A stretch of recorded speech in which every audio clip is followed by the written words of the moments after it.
Broadcasting from the business capital of the world, this is the Podcast Business News Network. Hey, everybody. A lot of times we talk about helping and healing from past issues, could be current issues, and there's lots of different modalities for that. But one is very unique that we're going to dig into today. And Kathy Slagter is back with us.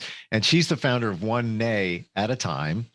And when I say neigh, I'm referring to horses. Yes, I am. There we go. There's one there. A little horsey I'm holding. Kathy, welcome back. How are you?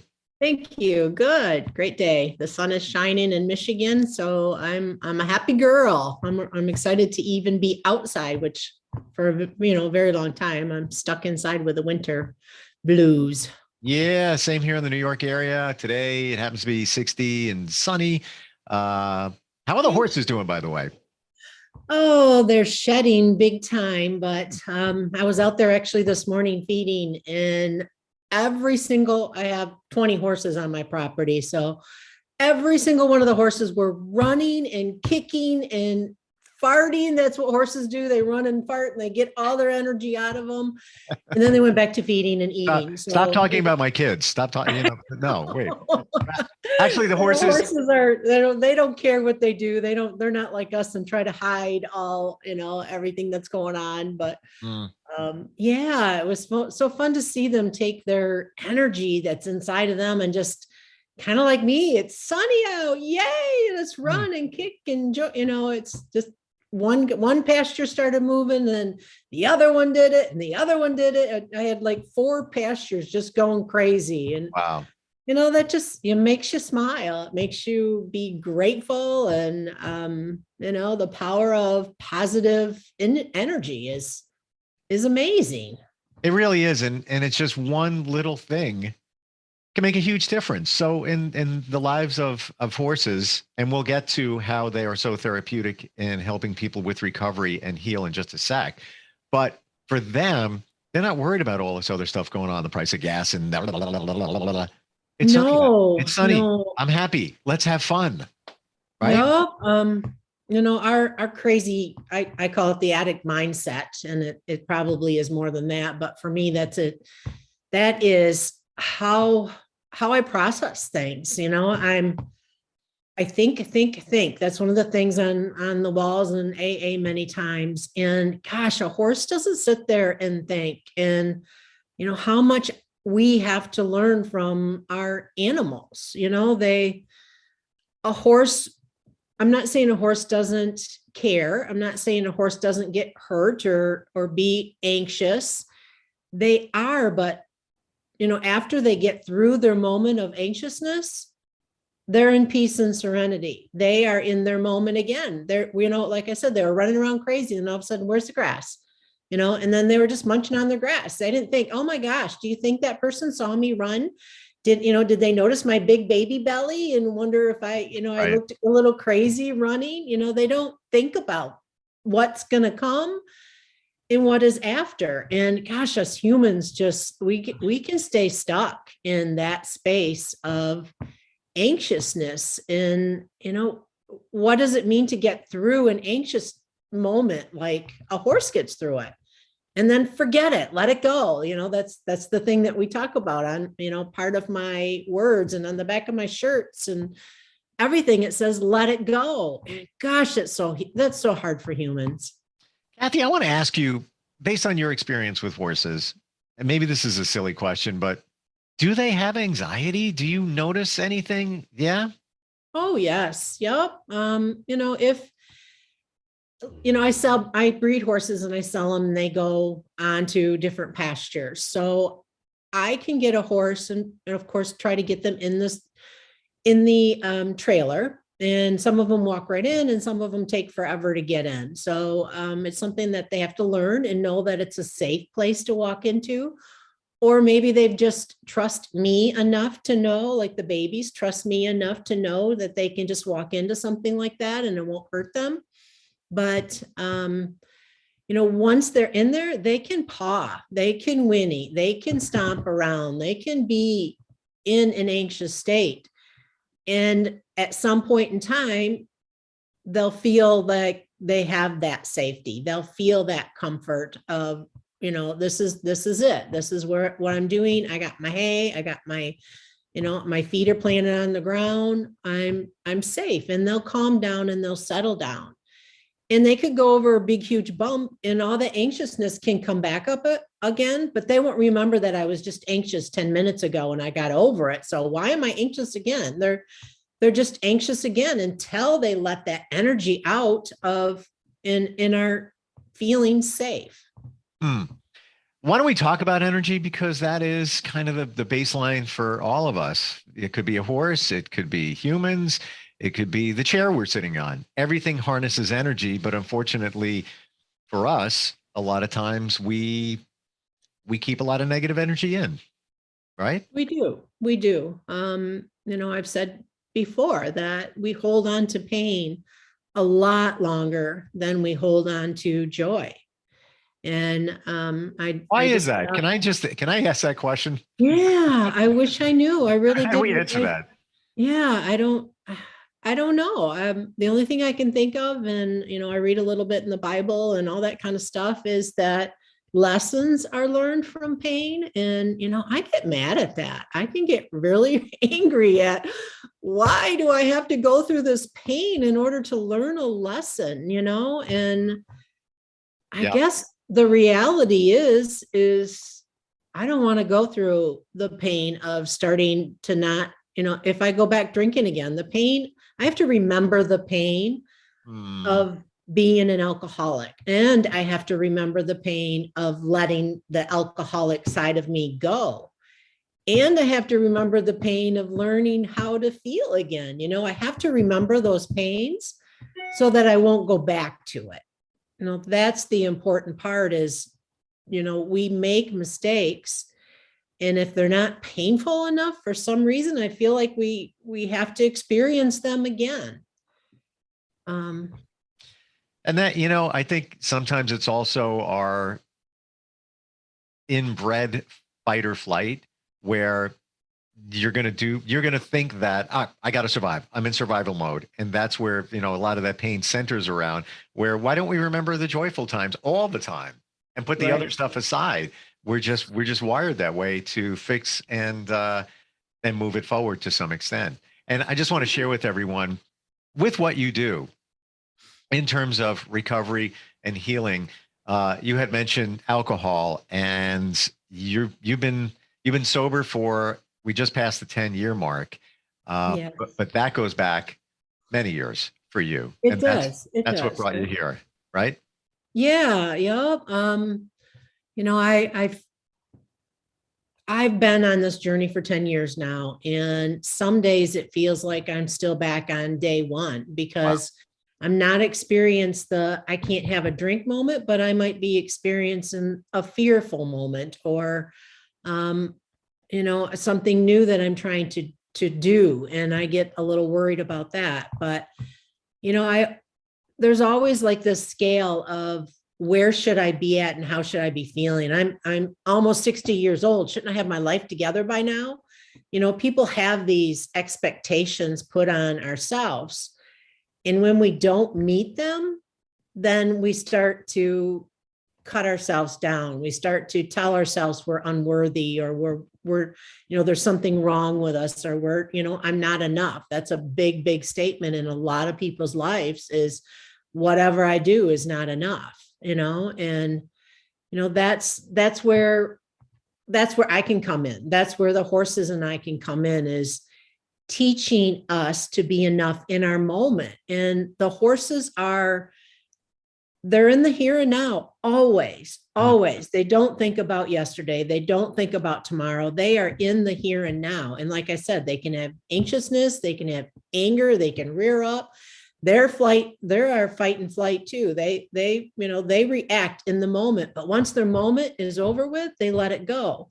And like I said, us humans, it's not that easy. And that's where we need to really work on, is understanding what we're going through and feeling into all the emotions that are around what we're going through. Because in order to get to the other side, you got to go through what you're going through. In alcoholism or eating disorders or whatever you want to replace the alcoholism with is just a way to push it down. It's a way to ignore something. And what happens when we ignore something, it usually comes right back up. Maybe not, maybe not in the same circumstances, but it can come back up. You could have been raised in a family where your dad screamed and yelled, and at one point in time, he walked out of your house and never came back. And then you're in a marriage where your husband every once in a while might get angry with you, and you feel like he's screaming and yelling, and he walks out the door and takes a walk and comes back in and is in a good mood. Your remembrance of your dad never coming back is inside of you. And your husband just wanted to go for a walk to calm down, but you're thinking he's gone forever. And you're flipping out, and you're, in this crazy mode. And he gets back and says, I just took a walk. I'm sorry. I just wanted to calm down. I know that it's better that if we walk away and we come back, we can talk about it. And she's like flipping out, thinking he's gone forever. And, he's divorcing me. She's down this whole path of, I'm never going to see him again. What did I do? I screwed up and all that kind of stuff. And, it's the remembrance of the pain that we never had a chance to really walk through. It's so true. All of those, and a lot of that is triggered from your childhood. And it could even be a situation, to your point, Kathy, where let's say that woman's father did walk out and she's afraid that it could happen with her husband. It's not even like he took a walk, but she acts in a way to squash him down. Right. To put him in his, or she might not stick up for herself because she's afraid he's going to walk out, and we don't even know we're doing that. That's the thing that we don't know we're doing. And Gestalt, how do we fix that? How do we fix that? Is it, you do that's it? The Gestalt part of it is when you might say to me that you came to me and your mate walked out the door and, you got all upset and she was all upset that you were so upset, something like that.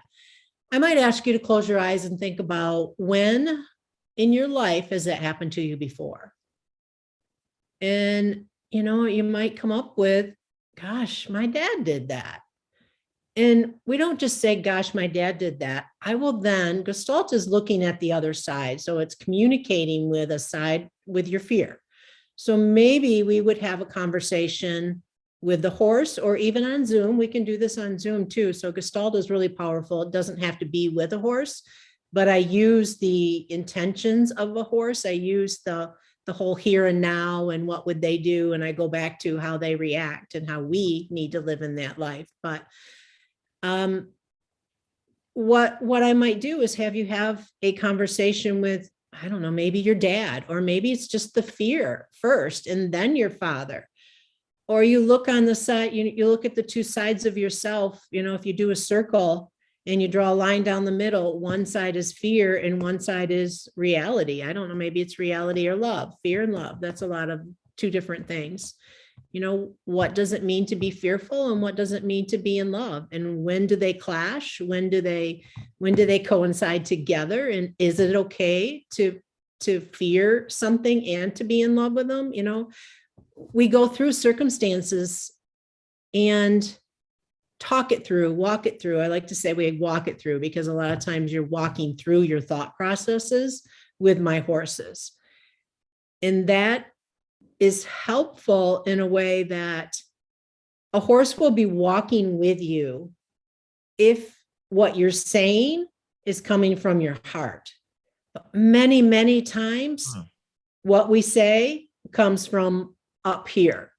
And a horse doesn't know, they don't care about what's coming from up here. So you spend a lot of time, at least I do. I spend a lot of time thinking about things and worrying about things that never, ever, ever happen. And a horse doesn't recognize that. It's the heart part, the heart of us that gets us to move forward. It's not our thinking. It's not saying, but a human has to think through to get to the heart to move forward. So That's what I see. But many times, an addict doesn't know the difference between what's in our mind and what's in our heart. And again, you can replace the addict with almost anything. If you're going through a big situation, is this my heart talking, or is this my head trying to make reasoning with it? So two things I want to bring up based on what you just said. I don't know if I ever mentioned this before, but it was recent research that when it comes to worrying about things, 90% of the things that we worry about never happen. Right. Ever. It might even be up to like 96%. That's it. I think And somebody said you can sit in a rocking chair all day and rock back and forth and go nowhere. That's like worrying. You can just sit and think and think and think and think and think and think and think, and just most of it won't happen. Yeah, you won't go anywhere. So, and the other thought I had, where you say, when you're with a horse and it comes from your head or it comes from your heart, does the horse know the difference? Can the horse sense the difference where it's coming from? Absolutely. Absolutely. That's the powerful, again, the Zoom is powerful in itself, but adding the horse to it just puts it into a different level, because it helps us to understand when our body recognizes that this is the truth. This is my truth. This is what I really feel. I've said before that you could be walking with a horse and not say anything out loud at all. And all of a sudden, he's from one side and boom, he's walking with you. He makes a complete turnaround and comes and meets you. And that's when I can say, what were you thinking about at that moment? And what were you feeling at that moment? One or the other. And, they come to an aha moment because I was able to watch the horse connect to the human's energy that said, this is my truth. And that's powerful, because many, many times we try to talk ourselves into something that our heart doesn't want. Our heart or our intuition knows that we want something, that we need something, that is a part of our journey, yet our minds aren't ready to accept it. Alcoholism for me, when I was in my drinking stages, I was not having fun at the end. I was Googling. I knew my body was shutting down. I knew that I was sicker than sick. I hid it inside me as hard as I could. I did not want to let the world know that I was this human being that alcohol was controlling. I did not want people to know that I got myself there. So I held on to being sick for years, just so that I didn't have to come out of hiding. And, if you're thinking about, maybe you're in that same situation and that what you're doing is not what you want to do, but for me, I had to have a drink because my body was shaking and I had to get, proper help in order to stop that part of it, to do it with somebody that knew what they were doing and watch me. Not everybody's like that. People have different ways of getting through not drinking or whatever. Kind of got off track here what I was on, but I think think about it though, Kathy, the amount of energy that you used and anybody else trying to hide it, trying to contain it, all of that. Just the work alone in that must have been just taking its toll on you, not just the alcohol, but that was work. The worry, the shame, the blame. I worked up a lot of negative thoughts about myself in those few years of drinking. I had a lot of great times, but in those great times, I had some really disgusting times too.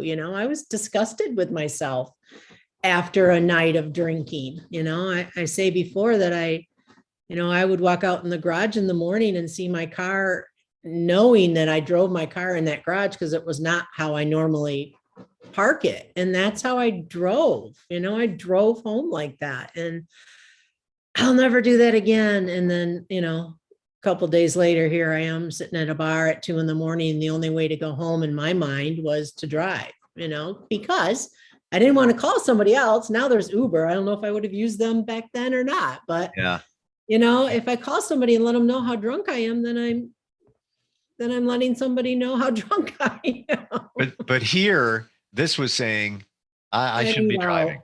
Yeah. And this was saying, you You do can it. do it. You can do it.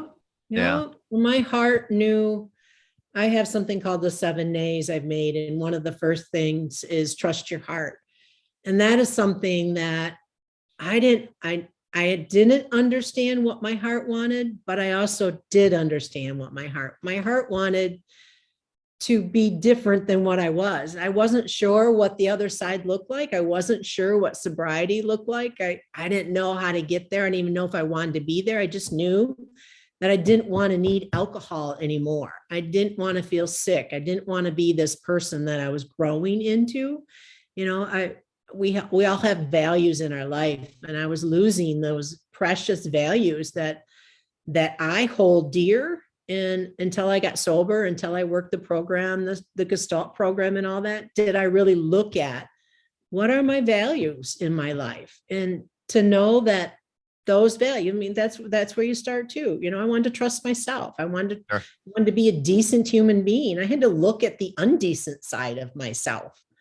And, you can be in a round pen again, if you draw a circle in the middle and one side's decent and one side's not undecent, the horse very rarely goes over to the undecent side of yourself because it must have this energy of yuck or whatever you want to call it, this negative, just blah energy. It stays in that decent side. It's how we feel when we're in one and we go over to the other. If you can think or imagine that, what would it feel like to be in happiness and what would it feel like to be in sad? Our bodies react to just the word happy, sad, Yeah. And it's like we said, it's all about the energy that comes out of you. And sometimes you need to, like to your point before, why is this happening to me? Instead of saying that, it's not happening to me, it's happening for me.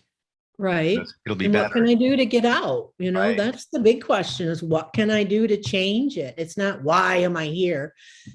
How come I'm here? Well, we can list a bunch of how comes, but not what can I do to get out?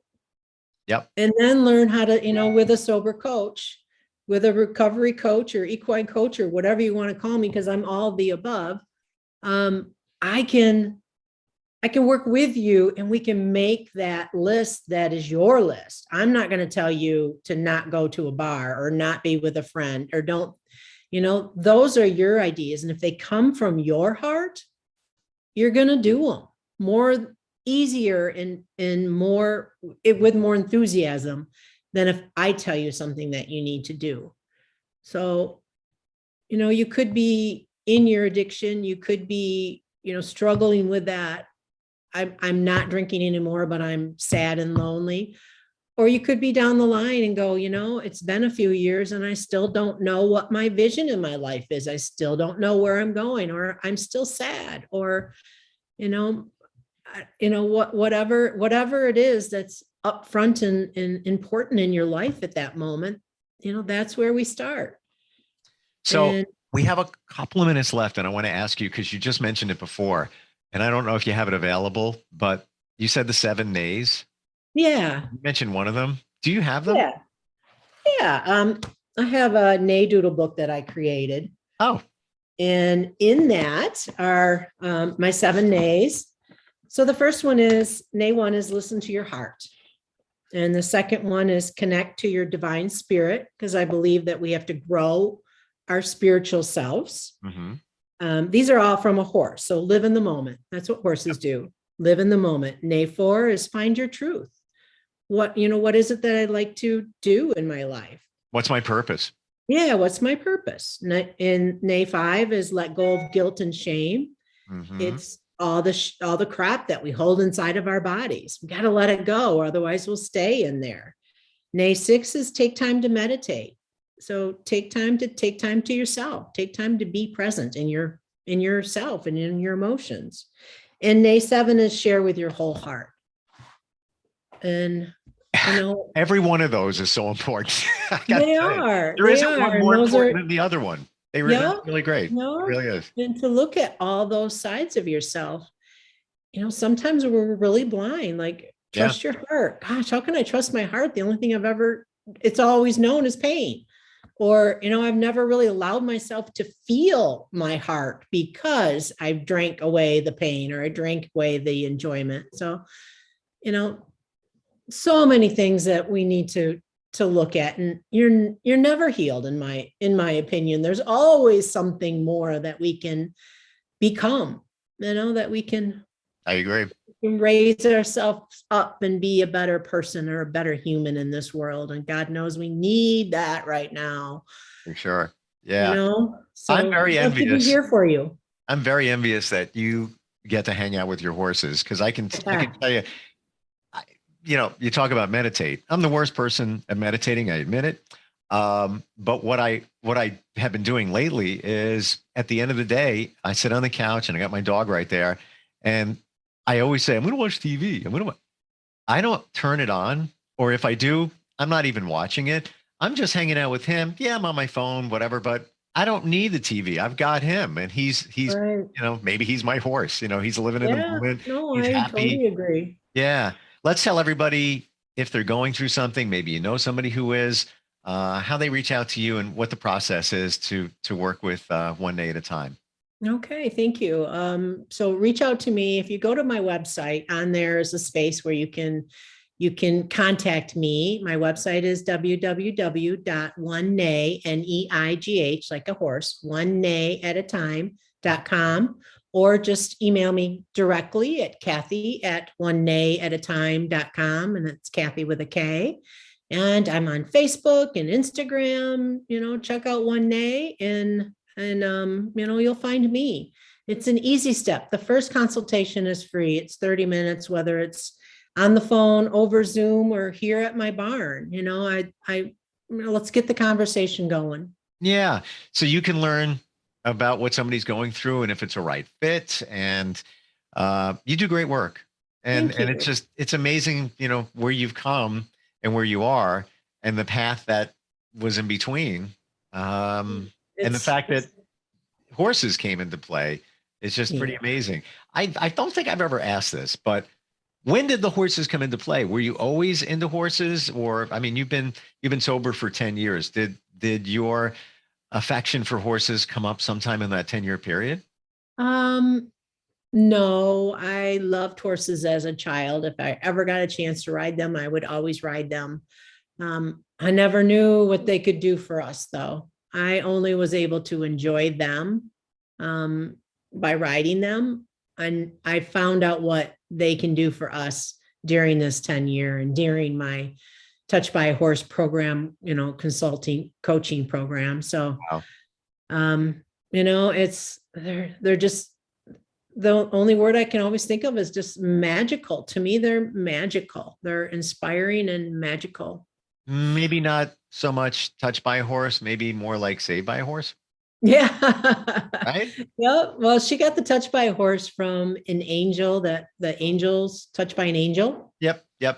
So how they got healed when they got touched by an angel. So that's how she came up with the program that I'm certified under, is, she got be healed by being touched by a horse. Well, like we always say at the end of our chats, and like the shirt you wear when you're in the pen. Yep. Let it go. It's time to let your shame and blame and crap, all that stuff go. Yeah. Give me a call and let's work on that. The horse knows. Yes. Always. The horse knows. Always. Great talking with you, Kathy. All right. Thanks, Steve. Nice seeing you too. Bye-bye. Bye-bye, everyone. Have you ever wondered how a horse could help you in your recovery? Well, my name is Kathy Slagter, and I'm an equine master gestaltist. And what I do is help you find your passion and purpose in your recovery. My website is www.oneneigh@a-time.com. And you may also contact me through email at Kathy with a K, ATHY, @oneneighatatime.com. Can't wait to hear from you, and I'll see you in the barn.